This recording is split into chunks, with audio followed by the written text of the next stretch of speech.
এখন যা ওয়েদার দেখবে কখনো রোদ উঠছে, কখনো বৃষ্টি, আবার কখনো ভ্যাপসা গরম, যার ফলে কিন্তু ঘরে ঘরে ভাইরাল জ্বর হচ্ছে, সর্দি কাশি এইসব সমস্যায় অনেকেই ভুগছে। এর থেকে রেহাই পাওয়ার জন্য প্রথমেই বলবো কিন্তু তোমাদের পর্যাপ্ত পরিমাণে বিশ্রাম আর ঘুম কিন্তু শরীরের জন্য খুবই জরুরি। এই সময় শরীরকে হাইড্রেট রাখার জন্য কিন্তু প্রচুর পরিমাণে তরল খাবার তোমাদের খেতে হবে।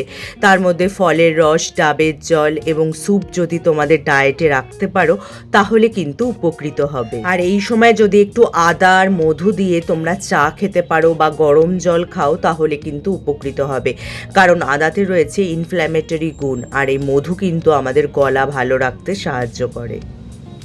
জ্বর যদি খুব বেশি মাত্রায় হয়ে থাকে তাহলে কিন্তু টাওয়াল বা গামছা ভিজিয়ে সারা গা কিন্তু মুছে নিতে হবে।